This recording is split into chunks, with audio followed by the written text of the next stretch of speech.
Bacteria that kill you. How is it beneficial if it kills you? You can't show any bacteria that kill you. That's a what if. So there's no evidence that bacteria actually kill you. You just see bacteria and you assume they are killing someone. Yeah, we'd Okay, have to well, figure out. there are bacteria that are deadly. Gio, you'd have to figure out the difference between detox and poisoning. So if someone eats cultured bacteria, you could just say, oh, it's a detox. We don't know that. You'd have to figure out the difference between the two first. And yeah, you can detox. You can die from a detox. So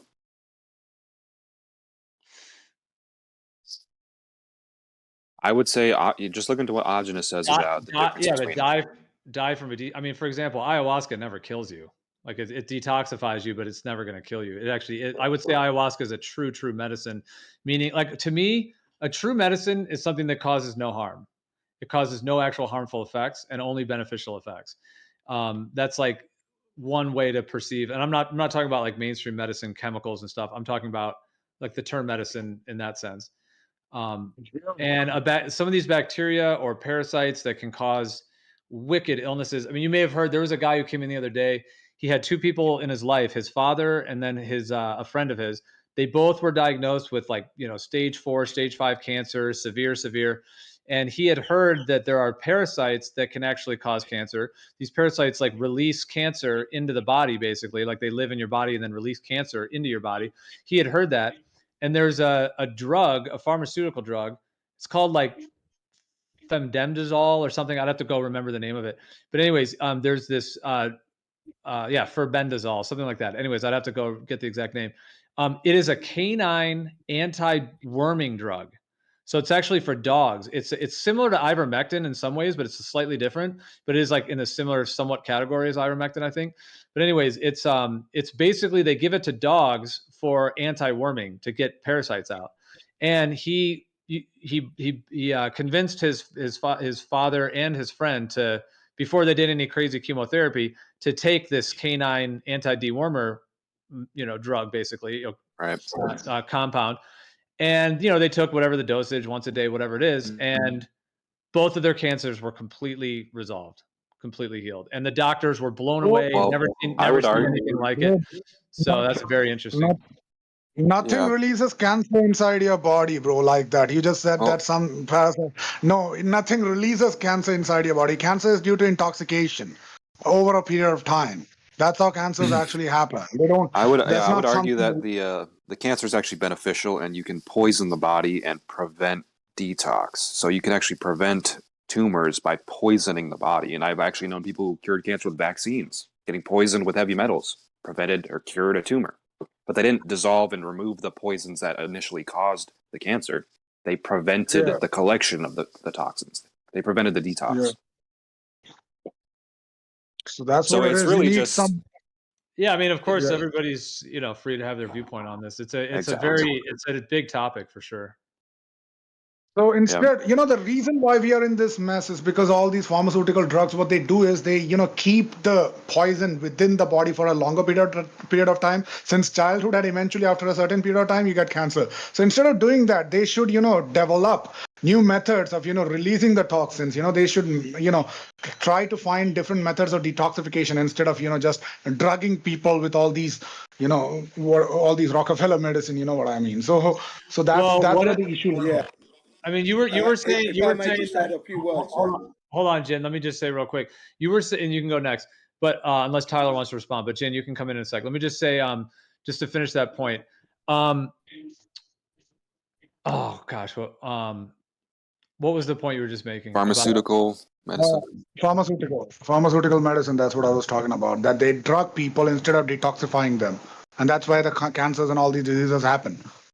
Oh, I think what I was going to say, I hear you. Yeah, there's definitely a lot of toxins involved. And then, a lot of these drugs, like, if you start taking like blood pressure medication when you're in your 40s or whatever, that may end up poisoning your liver 10 years from that 10 years down the road, you get a stroke, whatever it is. Yeah, I know. It's terrible. That's a whole thing. But I think, oh God, now I just lost it again. What was that main point? I was going to make a point about, I was going to say, if the truth of the matter, outside of anyone's viewpoint, if there is a truth that there are parasites that will, lodge in your body somewhere, and essentially just what kind of just like they describe parasites, it's like uses your body as a host, et cetera, et cetera. And if that parasite is able to release cancer into the body, wouldn't it be really, really important to know that that is the truth? Because then we could actually help people to get to the root of that parasite, and actually eliminate it if that's what's needed to save their lives. Meaning that if that's what's needed to save their lives, and that's actually what's needed, if it's true. I know you guys, some of you guys may not agree. You don't think it is. I'm saying if it is. And at the same time, if the perspective you guys are sharing, which I mean, with all due respect, I respect your viewpoints and all that. However, if you guys are saying, no, no, no, cancer is good for you, that's not it, it's not what it is.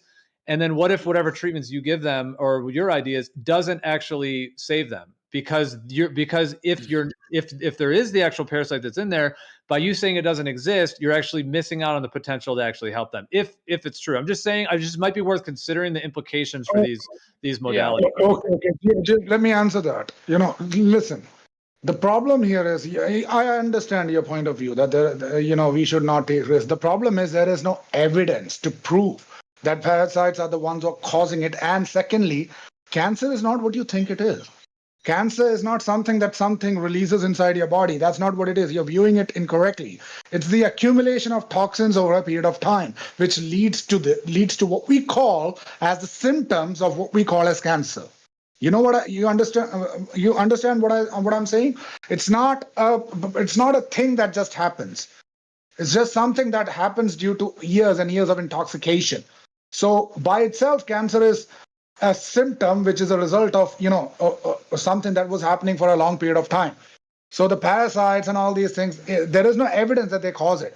So the way to treat is by knowing first of all what it is and where it is coming from and what it really is, instead of what they have already told us, believing what they have already told us, and drugging people and chemo, all these chemo things and all that.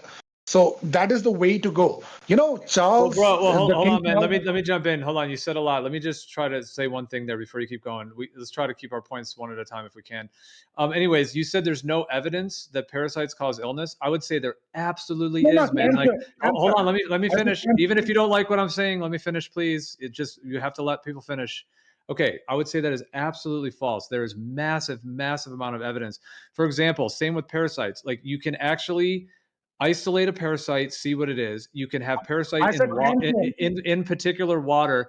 The person consumes that parasite. You can also test for like the eggs and the parasite in the body. So there is massive amount of proof that parasites cause illness. Bro, cancer. I'm talking about cancer. You brought up illness. Obviously you do. Well, I originally brought up that parasites are causing cancer. I originally brought up that there's parasitic type things that can live in your body and be a factory for pumping out what they call cancer, which is an infectious material, like a slime essentially that the parasite releases. They don't cause it. It's not that they are the ones who are causing it. Cancer is a result of years and years of accumulation of toxins inside your body, which has a symptom. We see the symptoms of it later on. That's what it is. That's what I was trying to say. So we need to understand how it ended up being like this in order to treat people. So once you do that, you will be able to understand how to treat people, how we can actually solve the problem instead of believing what the mainstream is telling us, so that they could, make you buy their products. And which would actually aggravate the issue even further than how. Yeah, I mean, in no way am I promoting that big pharma is accurate about anything really. I mean, now just because I think there are infectious pathogenic agents doesn't mean that I think all of big pharma is legit. In fact, very much the opposite. But like many things, there is some truth and some lies in many things. I would say, especially when it comes to the government. Usually they mix them together because it goes better that way. Therefore, they have some legit stuff and some non-legit.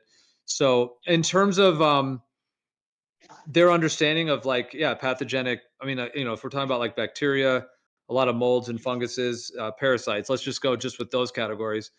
I do think there is some truth in some of the ways that they have a lot of the science, a lot of the isolation of these things, and a lot of the testing, and a lot of the understanding of how plants interact with these different compounds and the different compounds that are found, the different disease structures.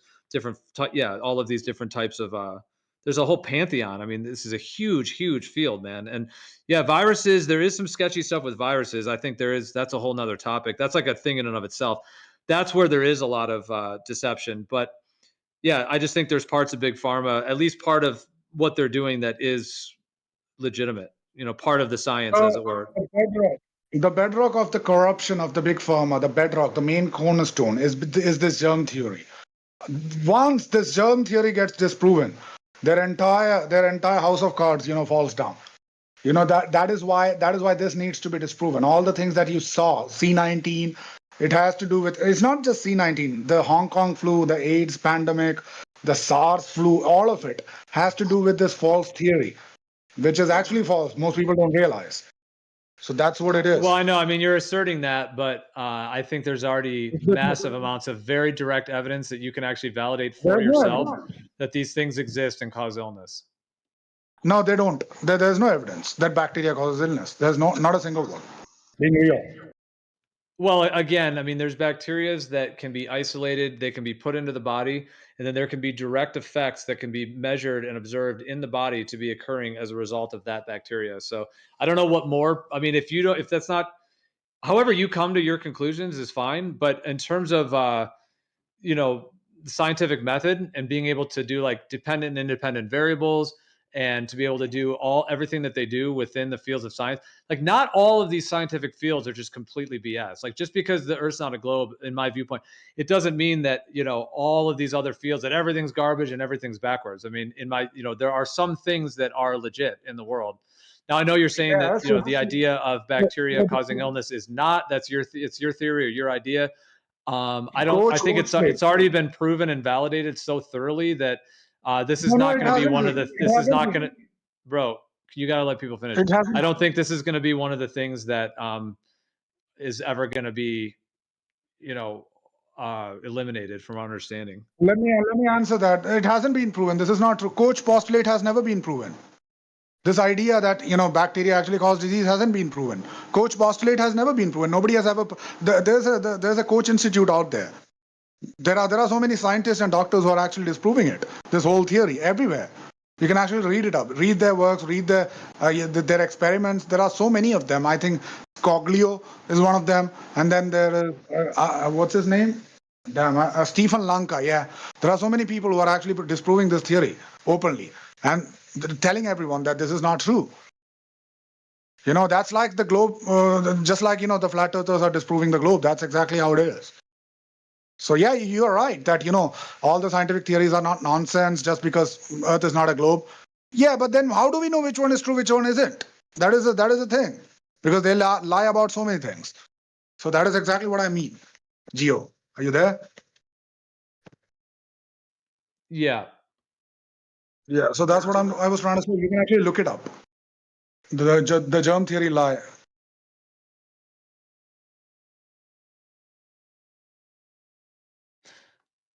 Yeah, Jim wanted to say something. It says right here,